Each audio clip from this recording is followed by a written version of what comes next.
ماہ ذی الحجۃ الحرام کے حوالے سے کچھ باتیں آپ کی خدمت میں پہنچانا مقصود ہے۔ پہلی بات تو یاد رکھیں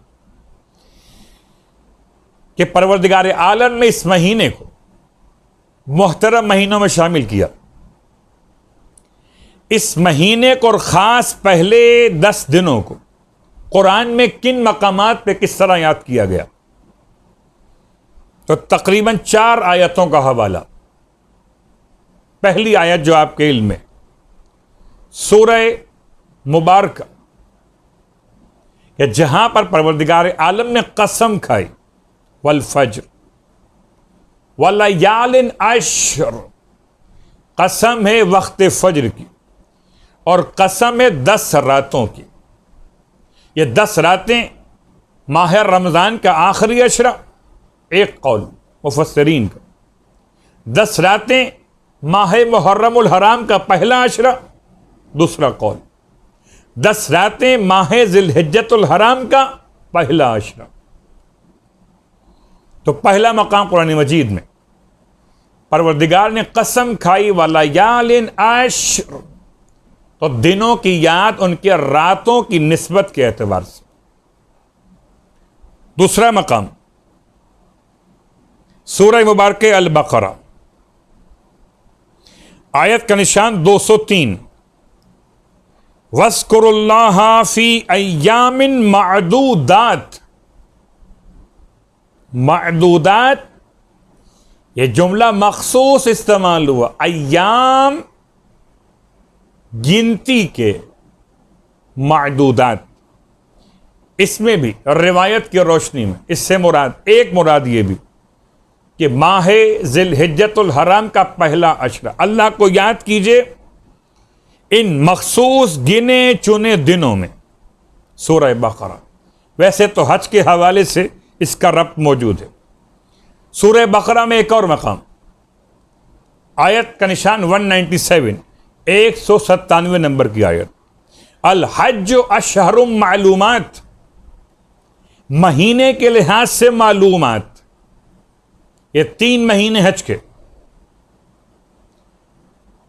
ایک مہینہ شوال کا، ایک مہینہ ذی قعدہ کا، ایک مہینہ ذی الحج کا۔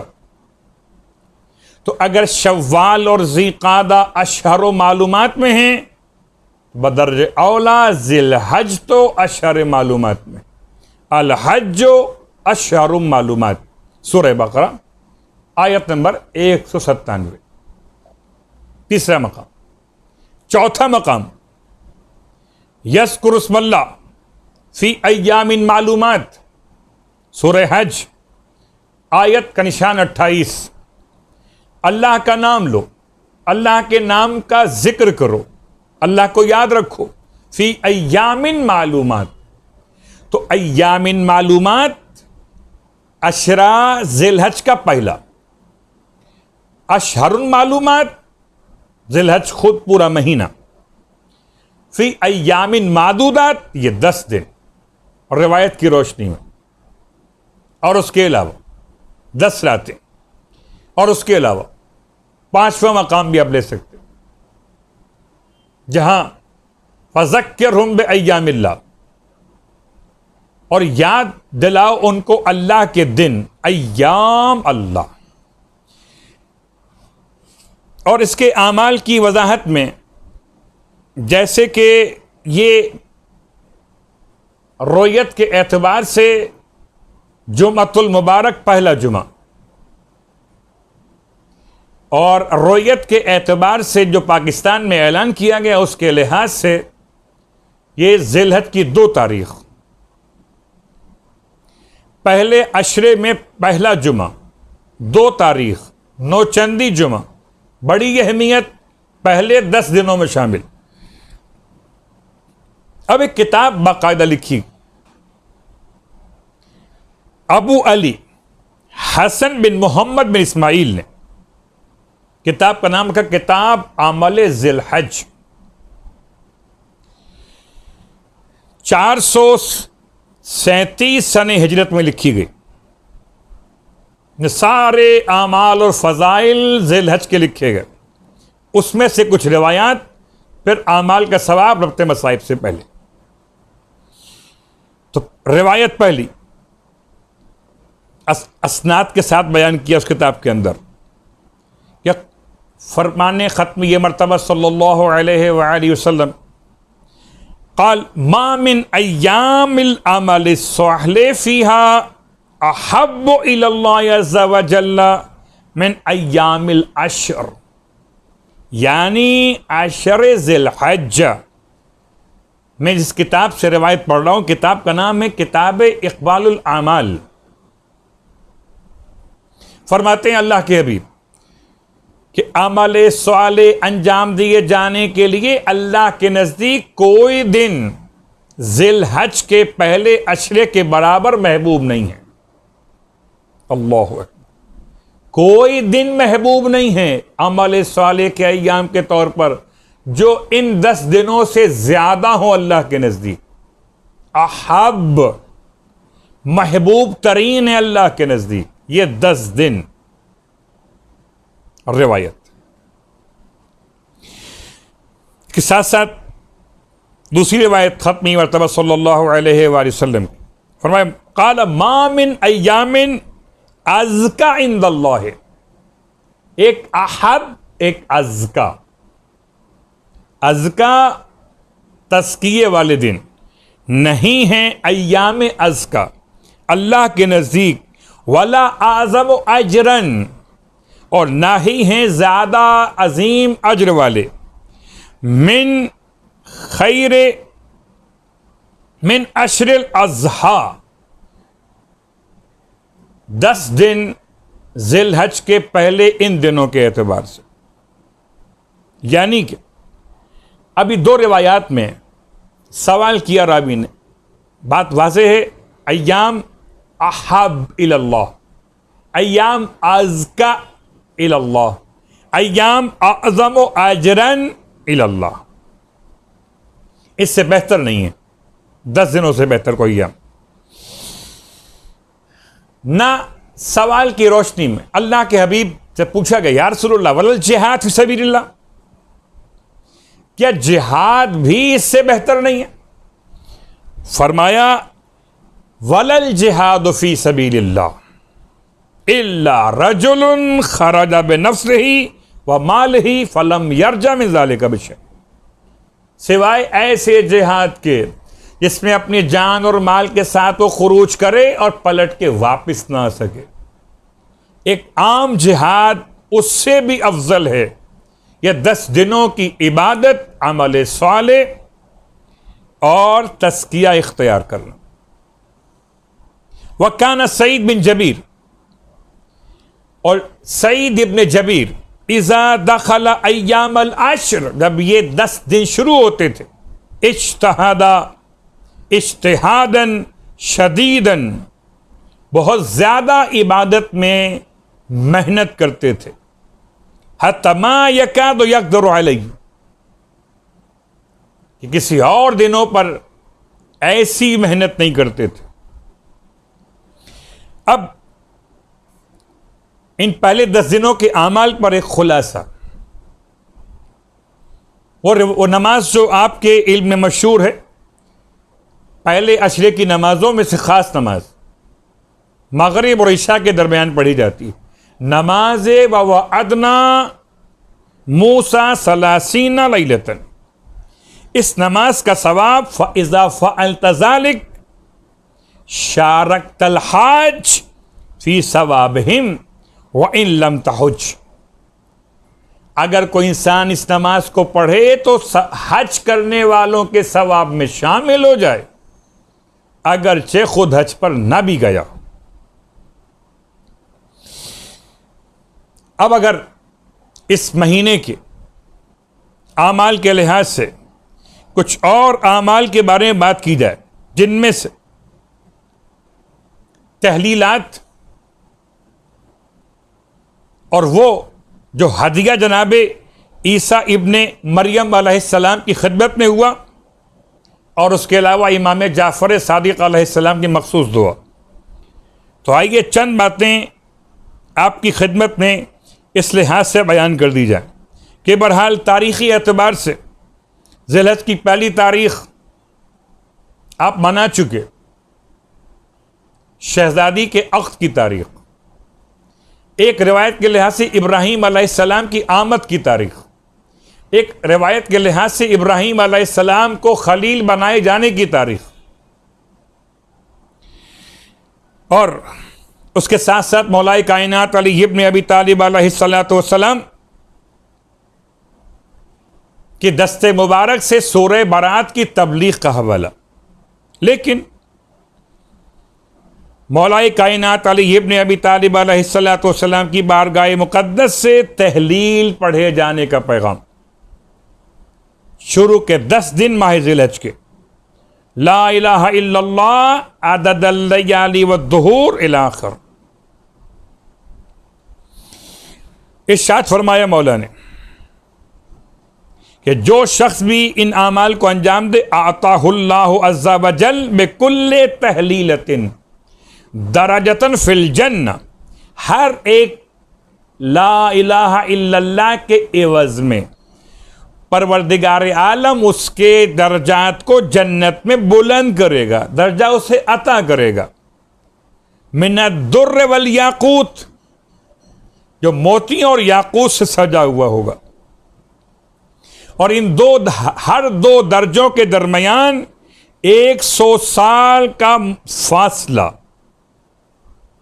انسان کے سفر کا نہیں، تیز ترین سواری کے سفر کا فاصلہ، اور ہر ایک درجے میں ایک پورا شہر جس میں بنے ہوں گے محلات جواہرات کے، اللہ اکبر۔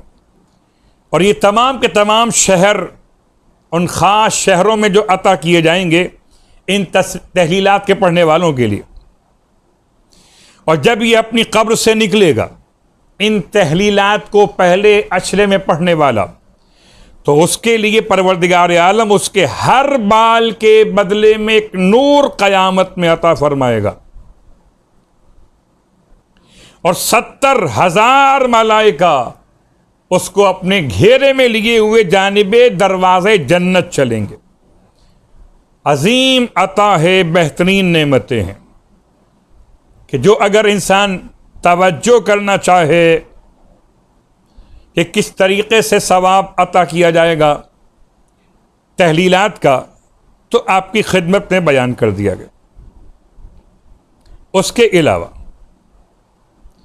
اب وہ خاص تذکرہ مکمل کرتے ہوئے کہ جناب عیسیٰ ابن مریم علیہ السلام کی بارگاہ سے ہدیے بیان کیے گئے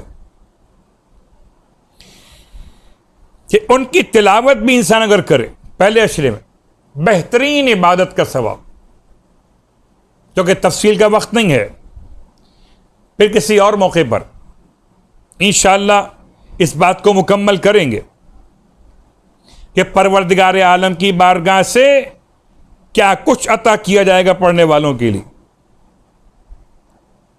یہ تمام تر تحفے ہیں جو پروردگار نے مخصوص کیے عشرہ اول ذی الحجۃ الحرام کے اعمال انجام دینے والوں کے لیے۔ بس یاد رکھیے کہ نیت میں خلوص، عقیدت کے ساتھ ان اعمال کو انجام دیا جائے، اس طرح سے انجام دیا جائے کہ جو انسان خلوص قلب کے ساتھ انجام دے وہ مقبول بھی ہوتے، قبول بھی ہوتے۔ اور اب صرف اشارہ مکمل کرتے ہوئے تاکہ بہت بات طولانی نہ ہو جائے، اس لیے ایک اشارہ آپ کی خدمت میں اور روایت پھر پڑھ رہا ہوں آپ کی خدمت میں، یہ کتاب اقبال الاعمال سے۔ فرماتے ہیں امام محمد باقر علیہ السلام، اللہ نے یہ ہدیے نازل کیے عیسیٰ ابن مریم کے لیے 5 دعاؤں کے۔ جبرائیل لے کر آئے پہلے 10 دنوں کے لیے، اور جبرائیل نے آ کر پیغام ربانی دیا، عیسیٰ آپ دعا کیجئے، اللہ کو پکاریے ان 5 دعاؤں کے ذریعے سے۔ پس پروردگار عالم فرماتا ہے اس کے نزدیک ایسی کوئی عبادت نہیں جو احب ترین ہو اللہ کی بارگاہ، احب الی اللہ من عبادتہ فی ایام العشر، یعنی عشر ذی الحج۔ اولہن، پہلا، اشہد ان لا الہ الا اللہ وحدہ لا شریک لہ لہ الملک ولہ الحمد بیدہ الخیر وہو علی کل شیء قدیر الی آخر۔ اب آئیے، اس کا ثواب پوچھا گیا، اور ثواب کس طرح سے بیان کیا؟ ارشاد فرماتے قال الحواریون لعیسیٰ یا روح اللہ، حواری کہتے ہیں عیسیٰ ابن مریم سے، اے عیسیٰ روح اللہ، اس کا ثواب کیا ہوگا ان کلمات کا؟ قال اما من قال الاولی 100 مرۃ، 100 مرتبہ اگر کوئی شخص پہلے کلمے کو تلاوت کرے تو لا یکون لأہل الارض عمل افضل من عمل ذلک اليوم، روئے زمین پر جتنے لوگ عمل انجام دینے والے ہوں گے ان تمام کے اعمال سے افضل ترین عمل اس کا ہوگا، اکثر عباد میں قرار پائے گا حسنات کے اعتبار سے قیامت کے دن۔ اور جو دوسرا جملہ تلاوت کرے ومن قال الثانیہ 100 مرۃ، 100 مرتبہ، وہ اس نے توریت و انجیل 12 مرتبہ تلاوت کر لی اور اس کو ثواب اس کا دیا جائے گا۔ قال عیسیٰ علیہ السلام یا جبرائیل، اب یہ ایسا کہ جبرائیل بیان کر رہے ہیں، عیسیٰ آگے بیان کر رہے، وما ثوابها، ثواب کیا ہے اس کا؟ لا یطیق ان یحمل حرفا واحدا من التوراۃ والانجیل من فی السماوات السبع من الملائکۃ حتی ابعث انا واسرافیل، اتنا ثواب کہ جیسے کتاب توریت و انجیل کا ایک ایک حرف اپنے مقام پہ ثواب رکھتا ہے، 7 آسمانوں میں، ملائکہ میں سے پروردگار یہاں تک کہ مجھے مبعوث کرے اور اسرافیل کو، کہ سب سے پہلے جو بندے نے اپنی زبان سے جملہ کہا لا حول ولا قوت الا باللہ، اتنا زیادہ ثواب ہے اس کلمات کے تلاوت کا۔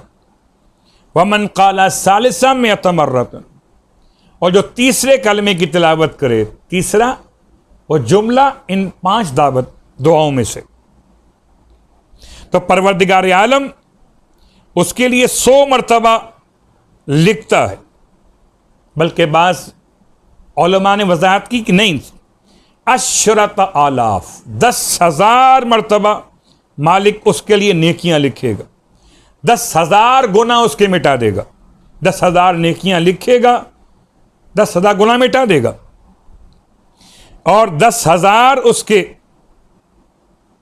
گناہوں کی مغفرت، درجات کی بلندی، اور 70,000 ملائکہ آسمان سے نازل کرے کہ جو ہاتھوں کو اٹھا کر اس پڑھنے والے کے حق میں درود پڑھیں گے، یصلون علی من قالها۔ یہ تیسرا جو جملہ ہے ان 5 جملات میں سے، اس کو اگر 100 بار تلاوت کیا جائے اس کا ثواب بیان ہو۔ فقال عیسیٰ یا جبرائیل هل تصلی الملائکہ الا علی الانبیاء، سوال کیا عیسیٰ علیہ السلام، جبرائیل کیا ملائکہ انبیاء کے علاوہ بھی کسی اور پہ درود پڑھتے ہیں؟ قال انہ من آمن بما جاءت به الرسل الانبیاء، جبرائیل کہتے ہیں جو شخص بھی ایمان لائے انبیاء پر اور جو انبیاء لے کر آئے ان تمام پر، وَلَمْ يُبْدَلْ عُوتِيَ ثَوَابَ الْأَنْبِيَاء، خدا اسے انبیاء کے ثواب میں شامل کر لیتا ہے۔ درود ملائکہ کا اس پر جو یہ کلمہ تلاوت کرے، وَمَنْ قَالَ الرَّابِعَ 100 مرۃ، اور جو چوتھے جملے کی تلاوت کرے 100 مرتبہ، ملک الموت اس سے ایسے ملاقات کریں گے کہ یہاں تک کہ اسے بلند کریں گے رب کی بارگاہ میں، پروردگار عالم اس کی طرف نگاہ رحمت فرمائے گا، اور جس پر اللہ کی رحمت ہو جائے اس پر کوئی مشکل و شقاوت نہیں ہوتی. آخری جملہ قال عیسیٰ ابن مریم یا جبرائیل ما ثواب الخامسہ. عیسیٰ سوال کرتے ہیں جبرائیل سے، بتائیے پانچویں جملے کا ثواب کیا ہے؟ فقال ہی دعوتی. جبرائیل کہتے ہیں یہ میری اپنی دعا ہے. وَلَمْ يُؤْذَنْ لِي أَنْ أُفَسِّرَهَا لَكَ، اور خدا نے مجھے اجازت نہیں دی کہ میں اس کی وضاحت بیان کروں. اللہ اکبر. یعنی کہ پانچواں وہ جس کے لیے خدا نے جبرائیل کو روک دیا، اب خدا جانے اور پانچویں جملے کا تلاوت کرنے والا جانے. لیکن یاد رکھیے یہ جملات 10 مرتبہ تلاوت کریں گے تو 10 دن میں یہ 100 مرتبہ مکمل ہو جائیں گے.